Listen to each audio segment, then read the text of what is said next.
పంచు డైలాగులతో ఎప్పుడు ముందుండే బండ్ల గణేష్ ఈరోజు పార్లమెంటు అభ్యర్థిత్వానికి తన అప్లికేషన్ సమర్పించాడు. మరి సినిమాలు వదిలేసినట్ట, రాజకీయంగా ముందుకు పోతున్నట్ట. ప్రస్తుత సీఎం రేవంత్ రెడ్డి రిజైన్ చేసిన మల్కాజ్గిరి పార్లమెంటునే తాను పోటీ చేస్తానని చెప్పి వాళ్ళ అభ్యర్థిత్వాన్ని సమర్పించాడు. ప్రస్తుతం బండ్ల గణేష్ మనతో ఉన్నారు. మీరు రాజకీయంగా ముందుకు పోవాలని చెప్పి సినిమాను వదిలేసి వచ్చినట్టు అనుకోవచ్చా? నేను సినిమా తీసి 7 ఏళ్ళు అయింది సార్. 7 సంవత్సరాల కింద టెంపర్ సినిమా తర్వాత సినిమాలు తీయలేదు. మా వ్యాపారం పౌల్ట్రీ. నాకు రాజకీయాలంటే ఇంట్రెస్ట్. నేను 2018 నుంచి చాలా సీరియస్గా పాలిటిక్స్లో ఉన్నా. ఉత్తమ్ కుమార్ రెడ్డి గారు పిసిసి అధ్యక్షుడిగా జరిగిన ఎలక్షన్స్లో పార్టీ అధికారం రావాలని చాలా కష్టపడ్డా, చాలా శ్రమించా. కానీ అప్పుడు మేము ఓడిపోవడం జరిగింది. నిరుత్సాహపడ్డా, బాధపడ్డా, దిగులు పడ్డా. ఈంద్రాడు ఆయన కాంగ్రెస్ పార్టీ గెలవలేదనుకున్నా. కానీ ఆ రోజు చాలా అణిగిమణిగి, చాలా అభిమానాన్ని చంపుకొని కూడా బయట పడకుండా నేను కాపాడుకుంటూ వచ్చిన. తర్వాత రేవంత్ రెడ్డి గారు పిసిసి అయినాక ఉత్సాహం చూసి అప్పటి నుంచి ఈసారి మా ఆశలు చిగురించినాయి.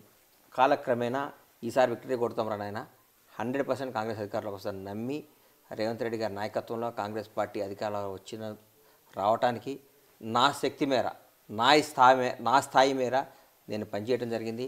దాని అధిష్టానం కానీ, పార్టీ పెద్దలు కానీ అందరూ గుర్తించి నన్ను అభిమానించడం జరిగింది. తెలంగాణ రాష్ట్రంలో ప్రపంచంలో ఎక్కడ తెలుగు వాళ్ళు ఉన్నా కానీ నేను చేసిన దానికి నన్ను ఎక్కడ పోయినా మీరు బాగా పనిచేశారంటుంటే నాకు తెలియని ఉత్సాహం.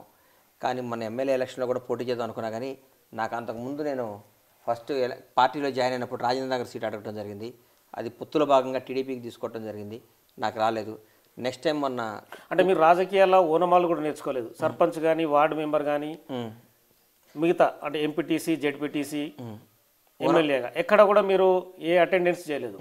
రాజకీయాలు ఓనమాలే నేర్చుకుంటున్నారు. డైరెక్ట్గా ఎంపీగా నేను పోటీ చేస్తానని చెప్పి అప్లికేషన్ సమర్పించడంలో అంటే మర్మం ఏమనుకోవచ్చు? అంటే ఏ మంత్రి పదవి చేయకుండా ఒకసారి 2 సార్లు అండి రేవంత్ అన్న ఎమ్మెల్యే, అంతే కదా. ఒకసారి అండి 2 సార్లు డైరెక్ట్ సీఎం కాలేదండి, ఎంపీ మంత్రిగా చేయలేదు కదా. చాలా మంత్రివర్గంలో చేసినాడు. అంటే ఆయన తను జెడ్పీటీసీ నుంచి జీవితాన్ని ప్రారంభించాడు. కాదు సార్, అది కరెక్ట్ కాదు. జెడ్పీటీసీ చేసినా కానీ రేవంత్ రెడ్డి అనేవాడు ఫైర్.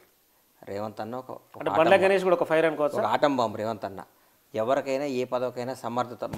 నాకు పార్లమెంటు నన్ను ఎమ్మెల్యే చేయాలనుకున్నా, కానీ పార్లమెంటు పెద్ద పార్లమెంటు, నాకు అవకాశం వస్తే భారతదేశంలోనే పెద్ద అవకాశం వస్తే బాగుంటుంది. దీన్ని ఎందుకు అడగకూడదు?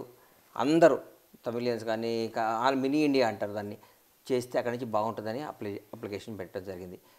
దీనికి అనుభవం అంటే పెద్ద పెద్ద వాళ్ళందరూ ఉన్నారు అక్కడ.